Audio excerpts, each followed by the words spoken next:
Cet été, le gouvernement français s'était dit prêt à faciliter l'accueil au titre de ce droit d'asile des chrétiens et des minorités persécutées par les djihadistes de l'État islamique. L'une de nos équipes est allée à la rencontre de ces réfugiés à Erbil, dans le nord de l'Irak. C'est un reportage de Louis Olivier et Guillaume Aguerre. Comme un message devant la caméra, elle se met à tourner en rond, tête baissée, dans sa nouvelle maison. 12 mètres carrés pour 6 personnes. Merna a 10 ans et la maturité d'une adulte. On n'a même pas d'école. On reste là et on n'a plus rien. Ou on retourne chez nous, ou on part tous ensemble. Notre imaginaire d'occidental nous souffle que rien n'est plus important qu'un toit. Mais certains toits paraissent pires que l'air libre. Le béton armé, par exemple, de ce centre commercial désaffecté où 410 familles s'entassent.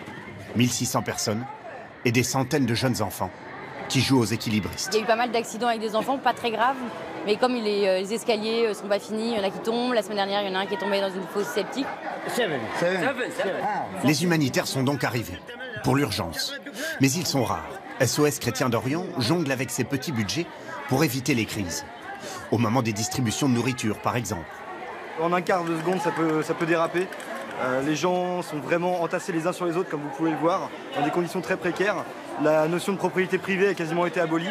Nawal a quitté Karakoche en quelques minutes, comme les autres, juste avant que l'État islamique ne prenne la ville. Depuis, elle veut quitter ce pays qui, selon elle, ne veut plus de ses chrétiens.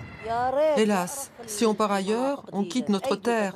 Mais de notre côté, on aura à nouveau les droits de l'homme pour l'avenir de nos enfants. On veut partir, mais notre héritage est ici. Erbil, au nord de l'Irak, une ville en trompe-l'œil, à l'image de ces immeubles abandonnés qui servent d'abri aux réfugiés. Lui est orphelin, comme tous les autres enfants ici.